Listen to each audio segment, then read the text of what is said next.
publicly. Energy high, excuses low. Energy high, excuses low. Energy high, excuses low. Energy. Hey guys, it's Ashley Kirkwood. Welcome back to the Speak Your Way to Cash podcast. And if you're watching on YouTube, welcome to my YouTube channel. I'm so excited to talk to you guys today about how we made our first 6 figures. Now, I have not done a video on this in a while. We are now a multi-7-figure company. I am so excited to share these introductory strategies that we use that I vividly remember because a lot of them, y'all, I still use today. So this is gonna be one of those episodes where you're gonna wanna have your pen and your paper ready. You see, I got a notebook here just to make sure I go through as much as humanly possible for you. So let's dive in, right? First of all, who am I? My name is Ashley Kirkwood. I run a company called Speak Your Way to Cash. We originally, though, I left a $300,000 job to start my own law and speaking practice. So our firm was called Mobile General Counsel. The website is still up. We are not accepting clients at this time, but I ran a law firm called Mobile General Counsel. I also was speaking on the side, and I absolutely loved the fact that I was going to be an entrepreneur. I can't say I loved that I was starting a law firm. I actually started my firm because I don't know if any of you all can relate to this. If you can, let me know in the comments. But I was working in big law, meaning this is how law firms work, y'all. All the law firms, the top 200 law firms are ranked like 1 to 200, very similar to school rankings. And we call the largest law firms in the world the AmLaw 100. That means like American Lawyer 100. I was at like an AmLaw 50 firm, probably an AmLaw 10 firm. And now the firm that I used to work at is the #1 firm in size by revenue in the world. And so it was a very large law firm. Now, I know the data on this because my very first book was The Law School Hustle. Only 14% of all lawyers get a chance to work at a large law firm. Big law is what we call it.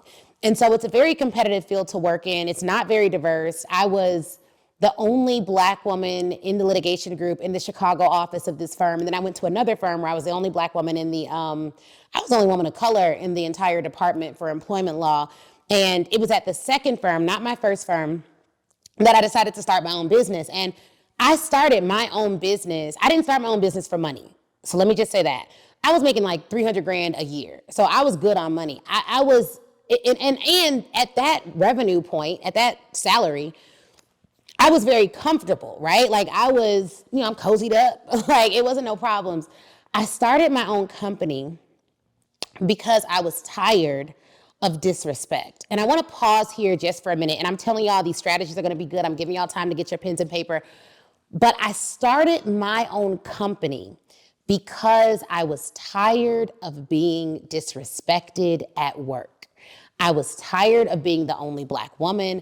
I was tired of feeling like, is something other than the quality of my work going to impact my ability to provide for my family? I was tired of feeling like I was being discriminated against. Like, whether it's true or not didn't matter. I was tired of constantly feeling like I could potentially be in a situation where I'm discriminated against. And then I was tired of being gaslighted when I would say, this is discrimination. I don't know if y'all can relate, but if you're in a field where there's not a lot of you, people are very proud of you. They're always like, oh my God, that's so great.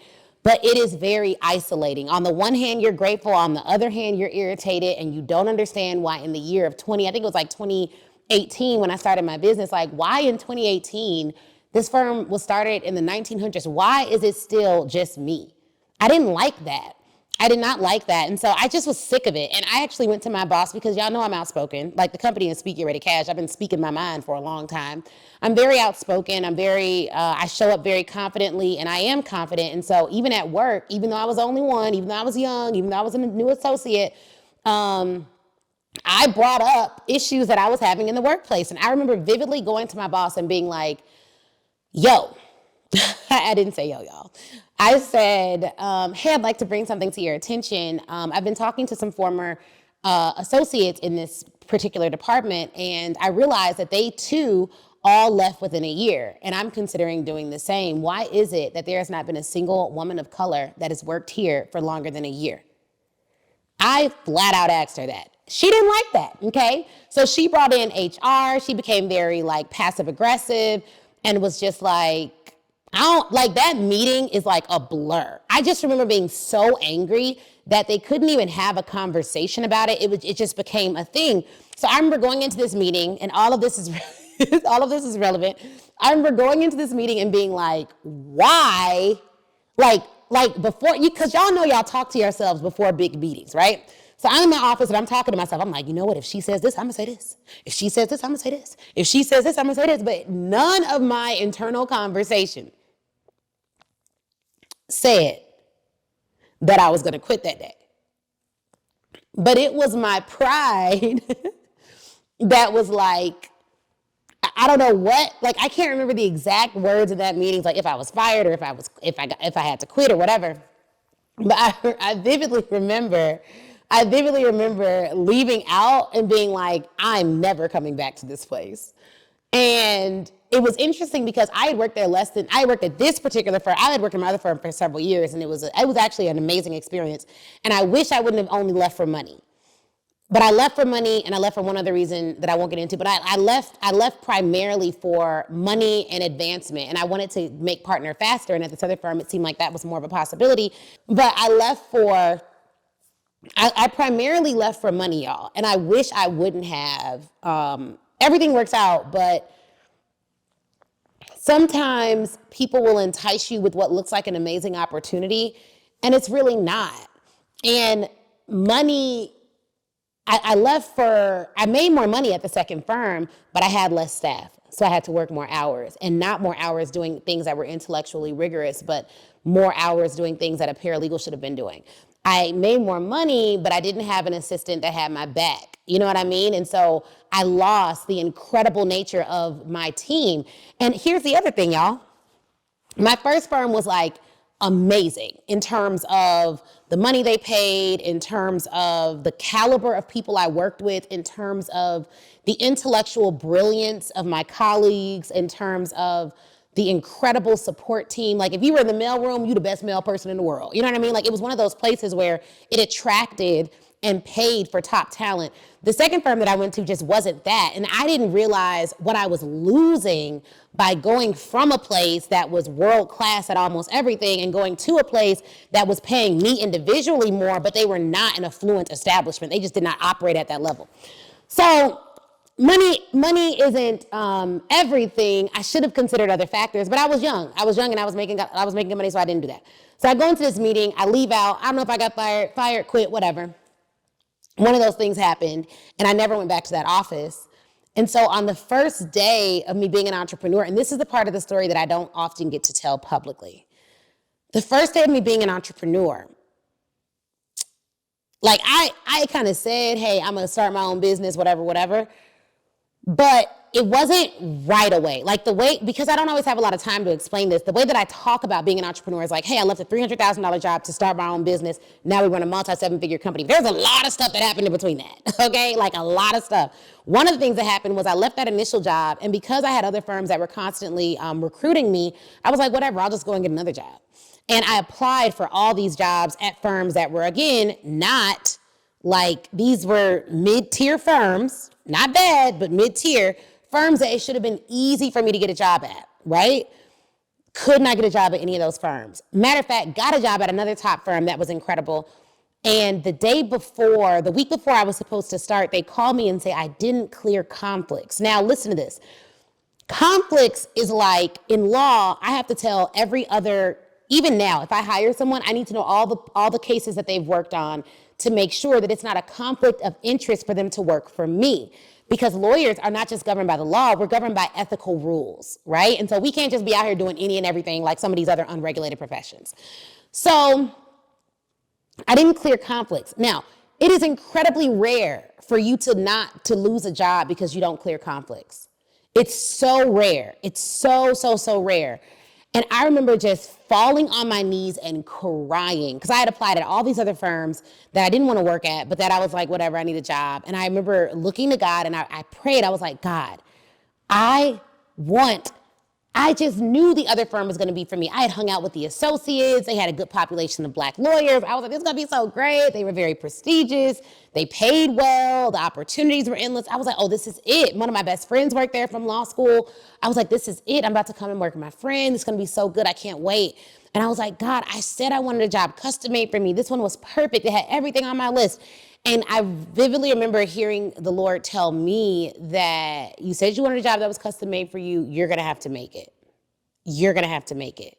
And I'm telling you guys, I've started several other companies that failed, that didn't work, that I gave up on really fast because I always would start and then I'd run back to work. I'd start and then I'd run back to work. If it didn't work within 3 weeks, I'm like, well, must not have been for me. Because one thing about me, I don't like to put myself in unnecessary struggle situations. And I never wanted to be a strugglepreneur.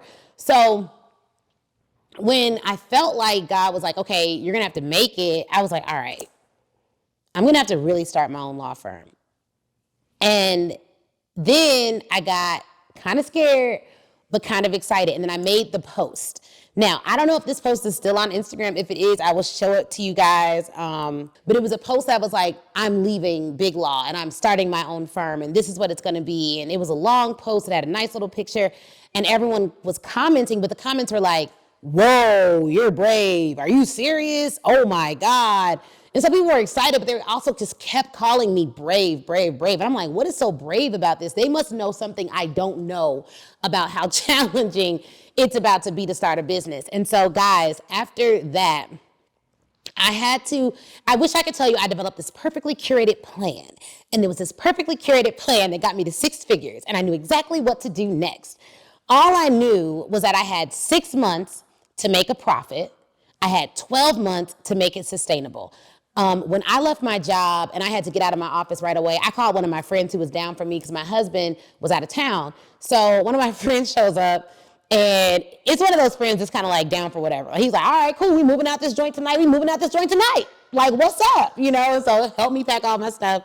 We moved out. I called Chris, tell him I lost my job or left my job. I'm like yelling. I'm infuriated at this point because it wasn't a good split. And in fact, the chairman of the firm called me and was like, hey, I want you to pay back the $60,000 signing bonus we gave you.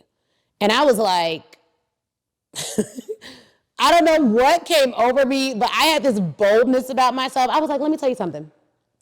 If you come after me for that signing bonus, then I am going to call every TV and news station in the city of Chicago, and I am going to tell them very clearly and in no uncertain terms about my experience working for your establishment. What I recommend is that you go about your way and I go about mine peacefully, right? And to this day, I haven't done an interview where I say the company's name, even though they didn't even have me sign anything, which isn't really good law on their part. They didn't really have me sign anything saying I wouldn't talk about it. So I'm legally free to say their name, but I mean, y'all can figure it out.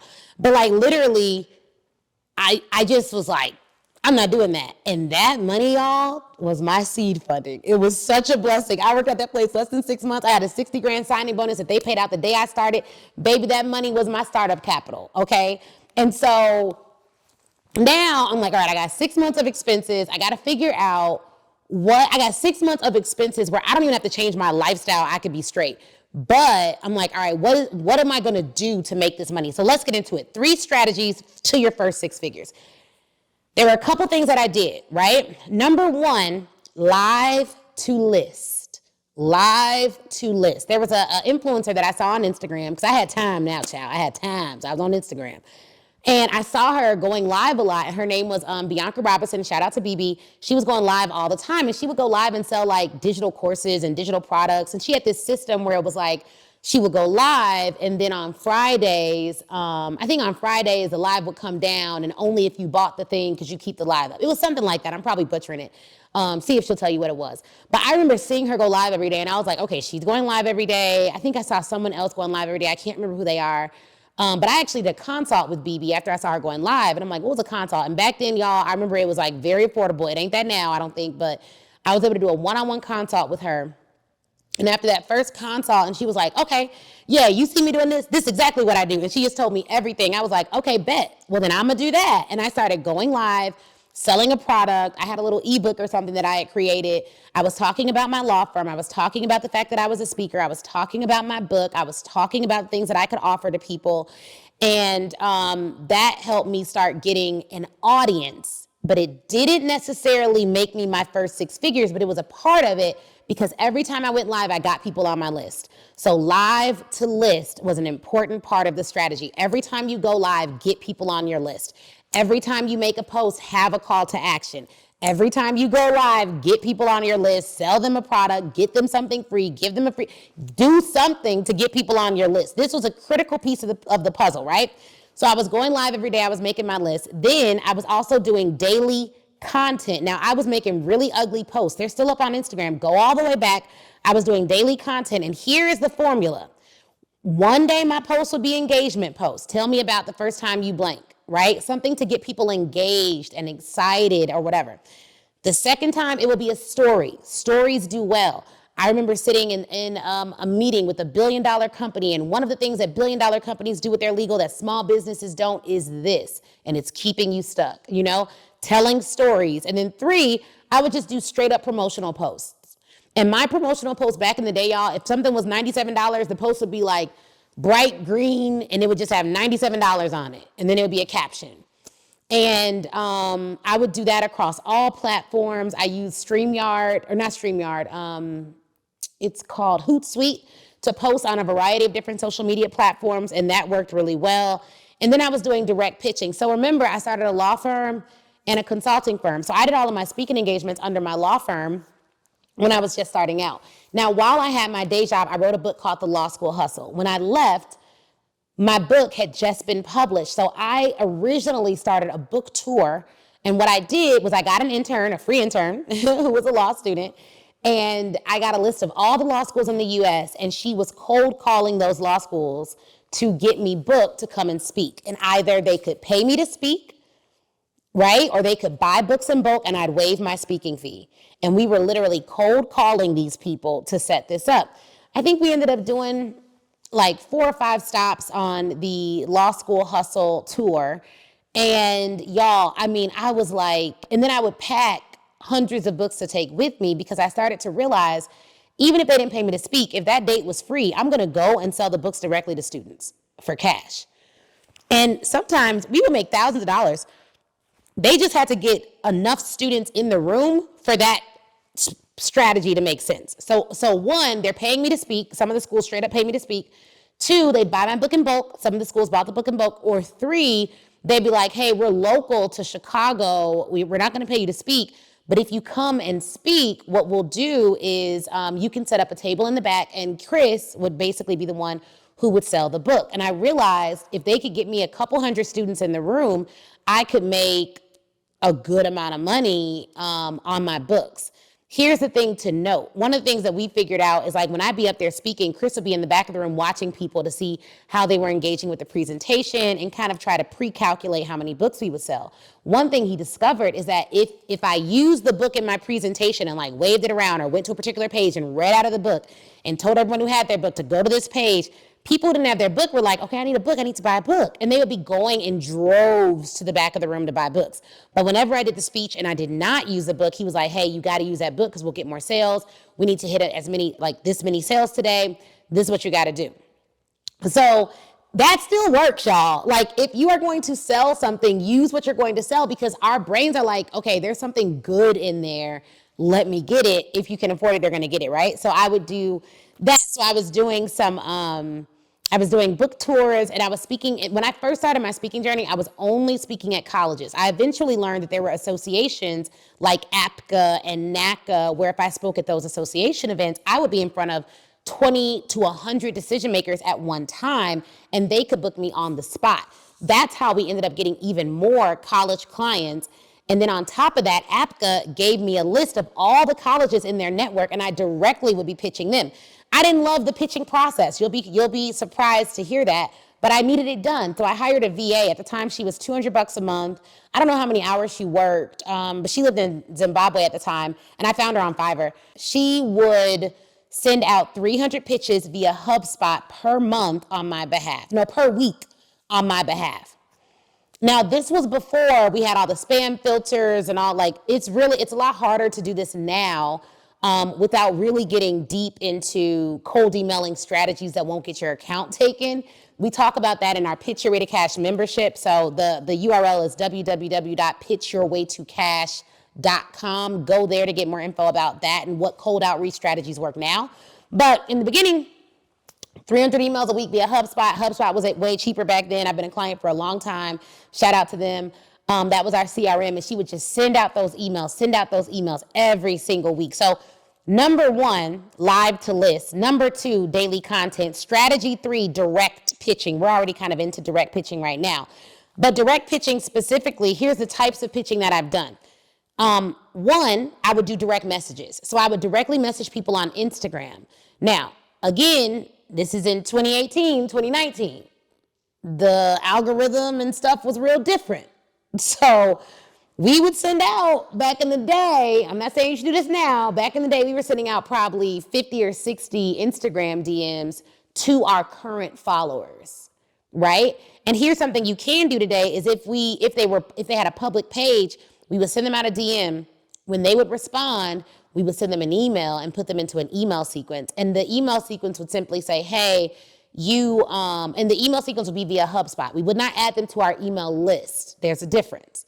We would send them an email via HubSpot and it would say, hey, Sarah, so good talking to you on Instagram. You wanted me to send you over this information. And the sequence just made it so that if they didn't respond to the first email, they get a second email, a third email, and a fourth email automatically without me going back in and pressing a button. HubSpot allows that in sequences. There's some other tools that do too.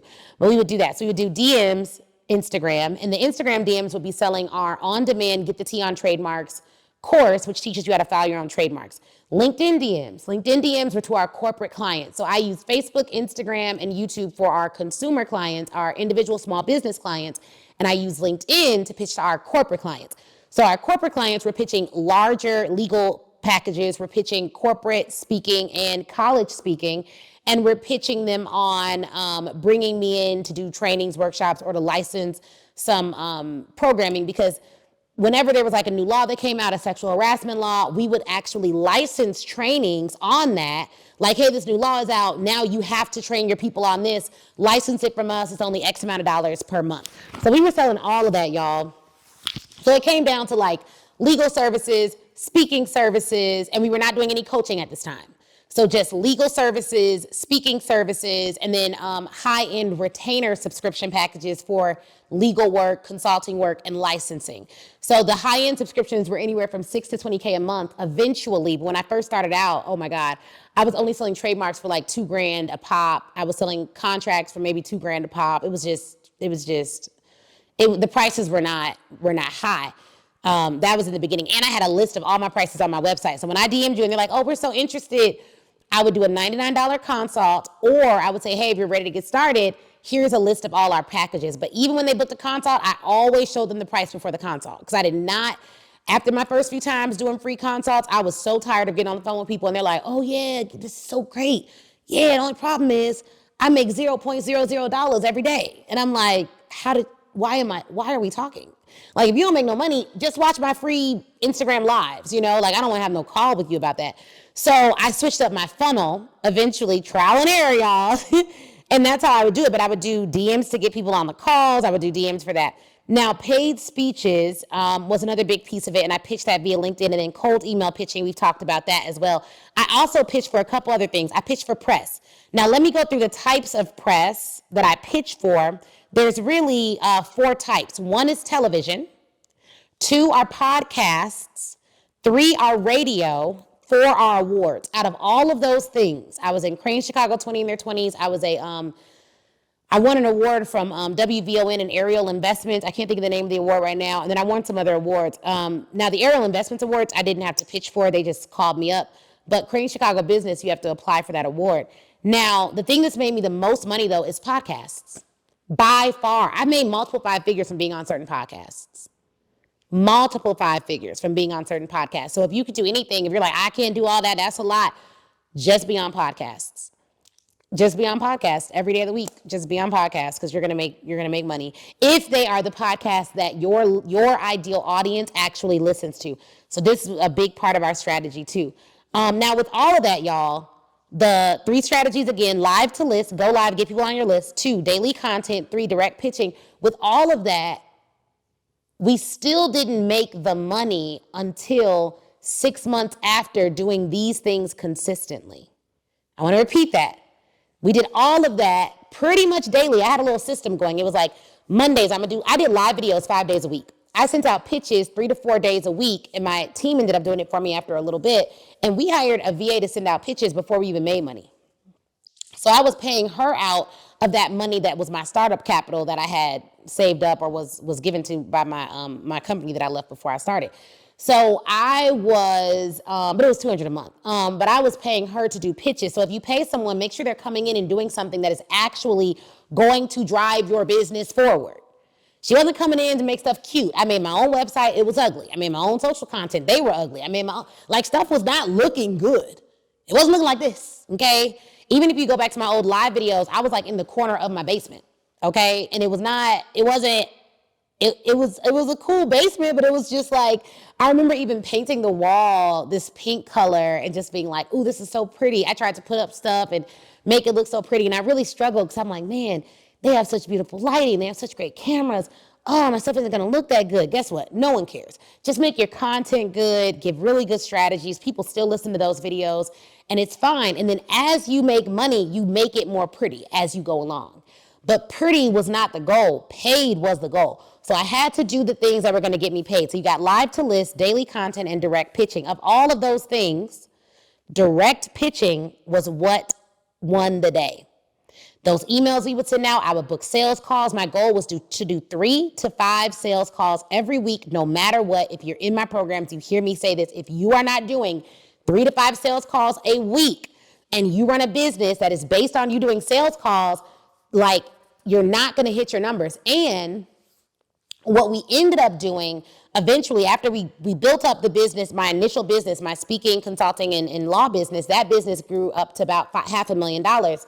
Then we started coaching people because they asked us. I did not set out to be a coach that coaches coaches on coaching.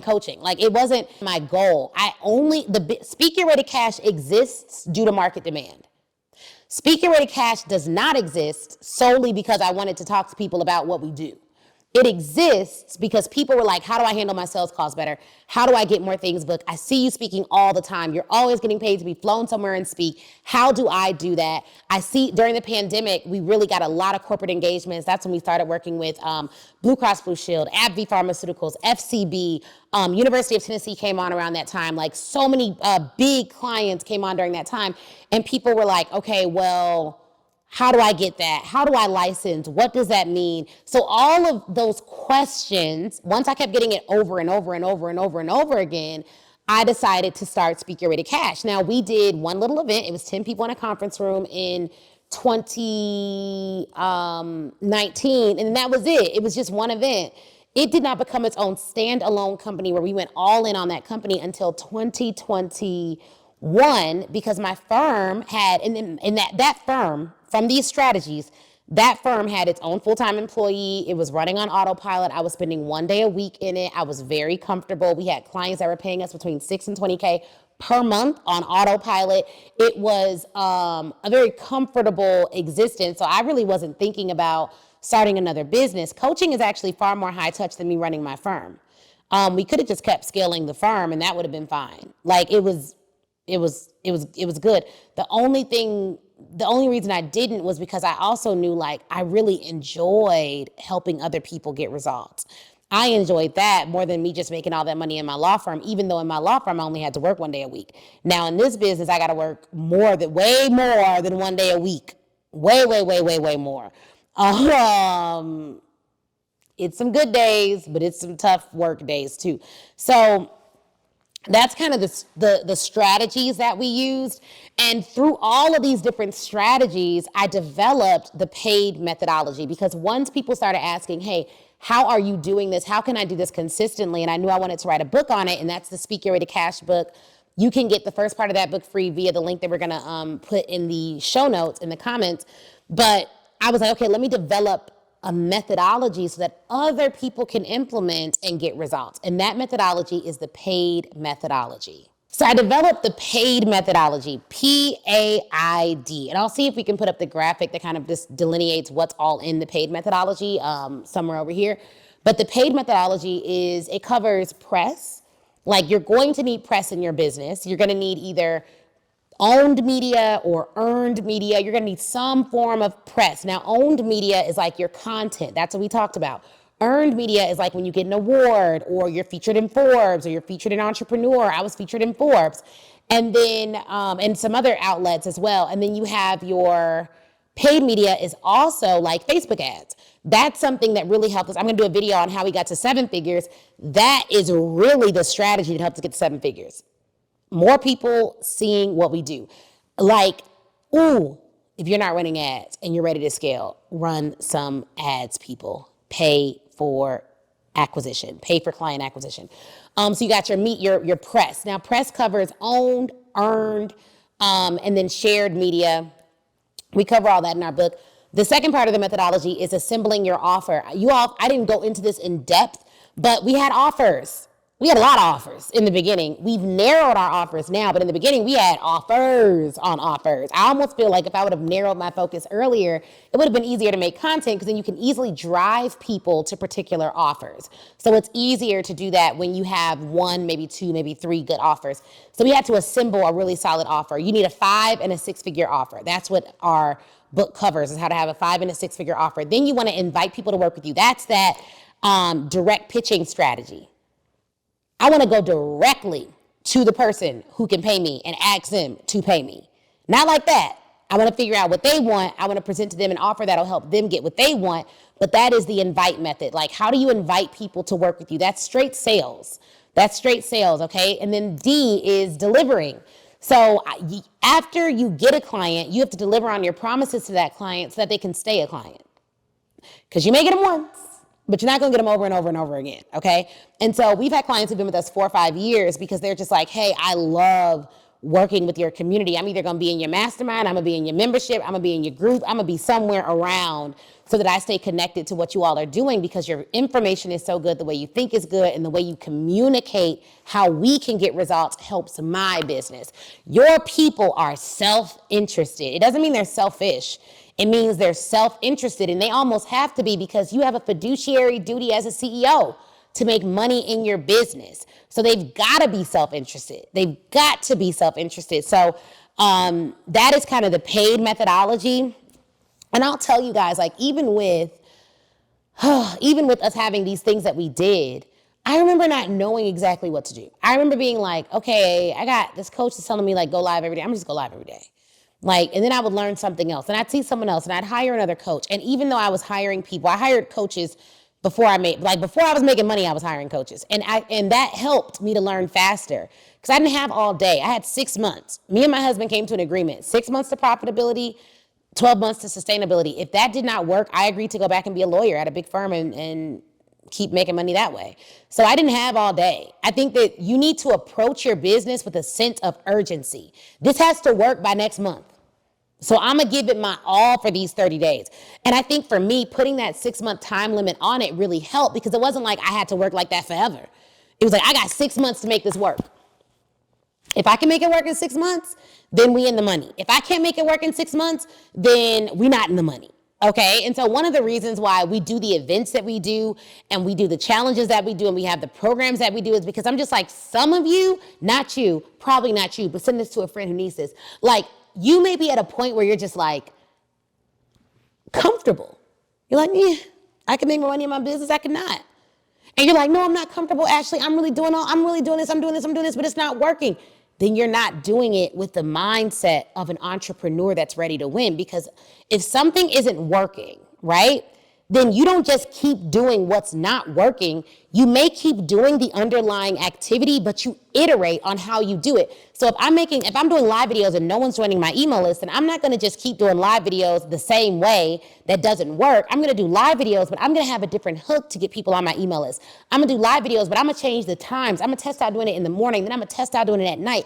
I'm going to keep doing the thing that I know has worked for others, but I'm going to tweak how I do it until it works for me.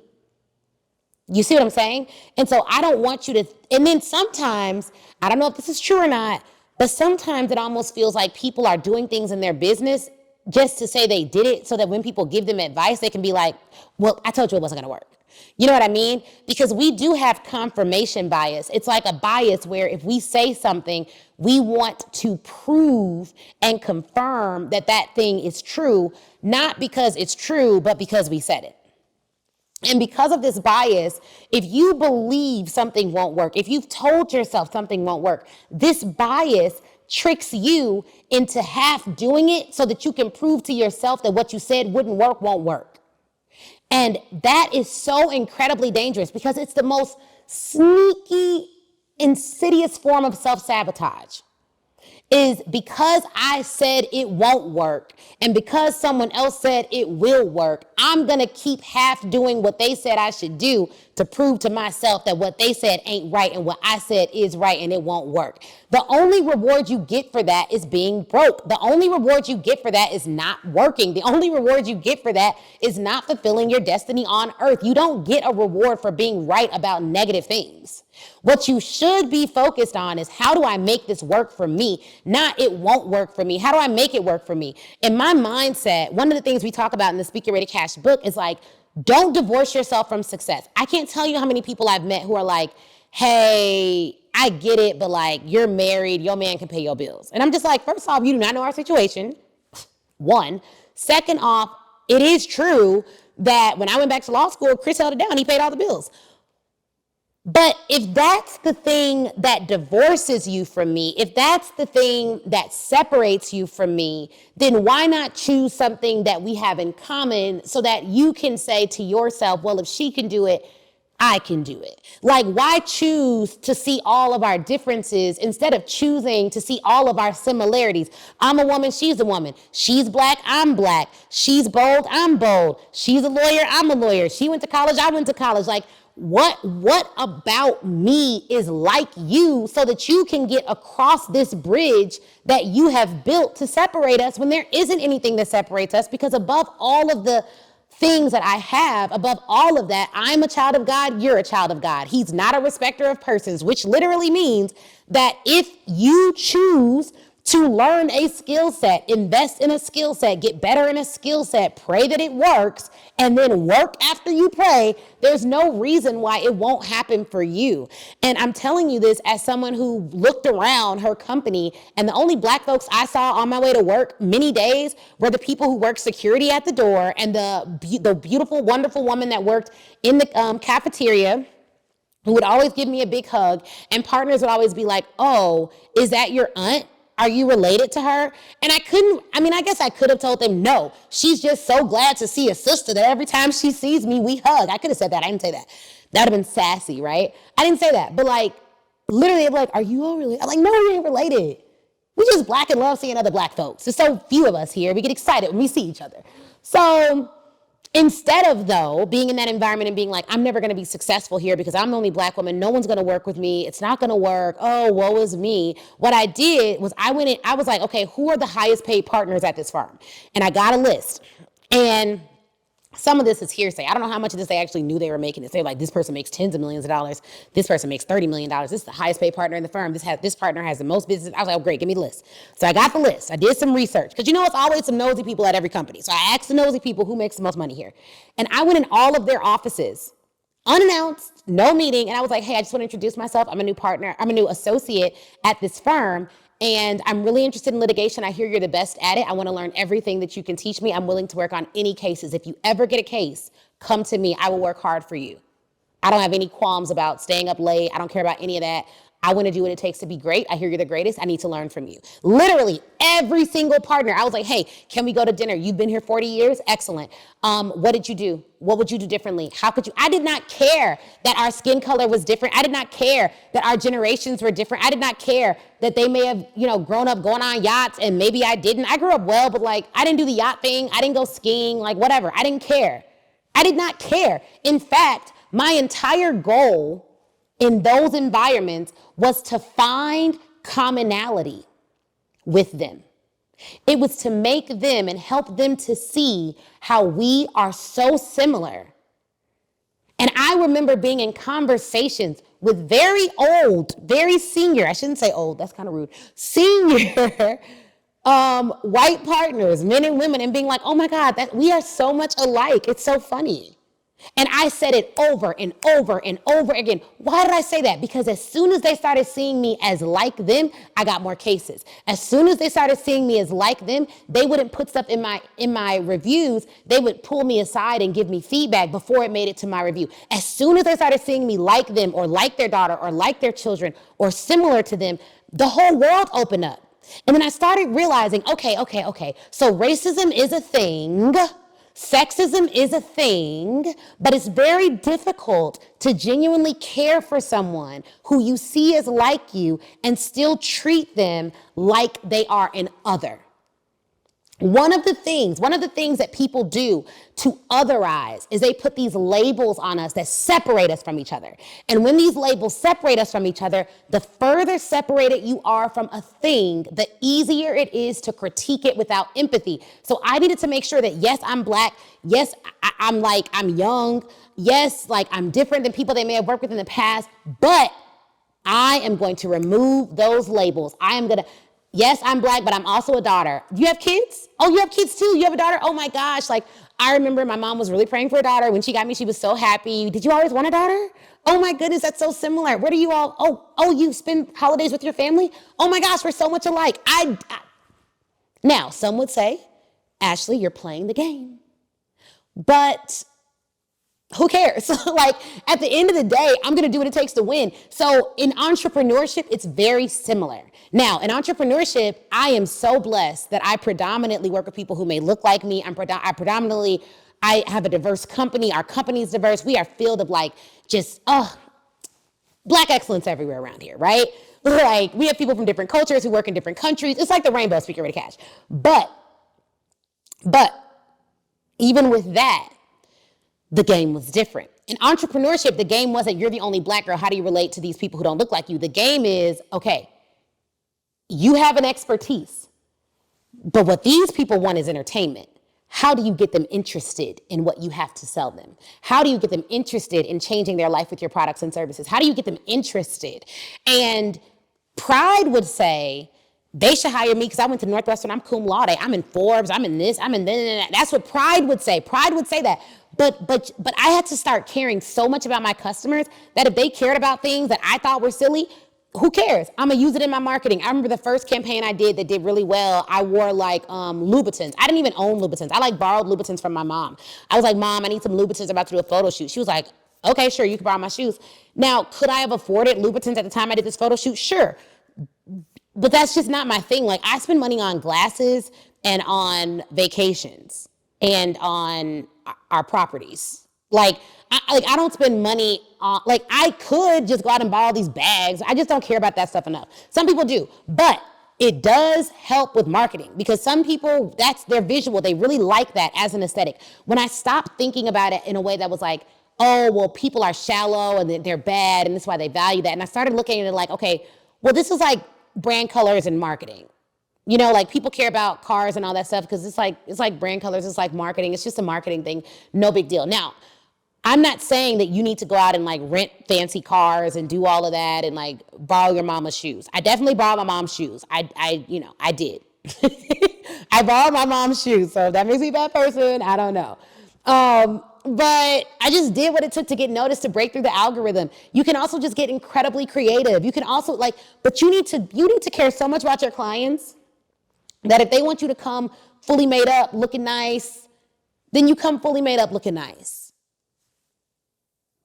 It is what it is. You know what I mean? I'm not gonna measure in the minors. I'm gonna do what it takes to get seen. Now, before I could afford to do photo shoots and fancy campaigns and all that stuff, what I did, and what still matters more than all of that, I still think, is I made sure the content was good. I made sure I was consistent. I made sure I would stay in front of them. Okay? And so all of this helped with us getting our first 6 figures, having a solid offer, getting some press, assembling that offer, and then directly inviting people to work with us and then serving people highly on the back end really does help. It really, really does help. Maybe I'll do another video on how we went from $30 a month clients to a $30,000 mastermind and keeping our audience along the way. Because I always hear people say, you have to throw away your audience and start over. And it's why?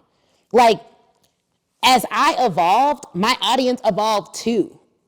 There were people in our $30 a month program that were in my $30,000 mastermind. Why? Because they evolved too. My content evolved. They stuck around. They kept getting help. They kept getting information. They bought this offer. They bought another offer. They kept growing. They made more money in their business. They were able to be self-sufficient. So I don't think you need to throw away your audience all the time. I do think if you are selling services and you are an expert and you want to use digital marketing, you need to be going live, getting people on your list, building that relationship. You need to be having daily content. You need to be directly pitching. Those are the 3 things you can do. And then you guys press, assembly, invite, delivery. Now here's the thing. I want to share this with you guys. We are having an event in Atlanta called Black Women Sell Live, October 3rd through the 5th. And I want you to be there. Go to www.blackwomensellavent.com. Check out this quick commercial, and then we'll get back to this amazing episode. What? This can't be right. Are these really my numbers? It feels like I could never get past this point and get consistent sales. One month I'm doing so great. The next, it seems like I'm not bringing anything at all. I don't understand. Am I doing something wrong? Am I not doing enough? Do I need to change my strategy? Maybe I should just quit. I need a sales intervention.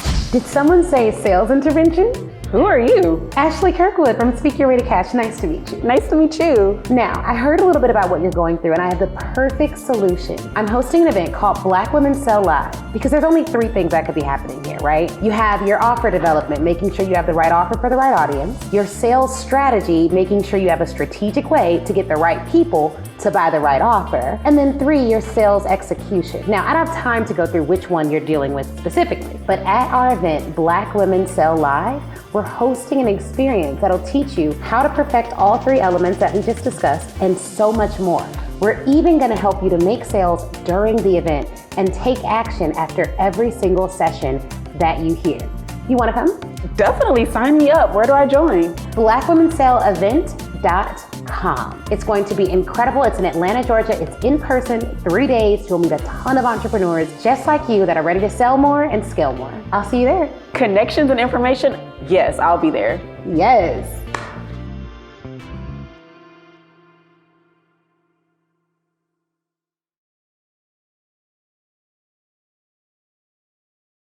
All right, guys, I hope you enjoyed this episode. I hope you got some gems full of notes. Please like, comment, share. I would really, really, really appreciate it. And if you got anything of value out of this, let me know. If you have a topic you want us to cover next, drop it in the comments. I read all the comments that I can, and I cannot wait to see you speak your way to cash. Talk to you soon.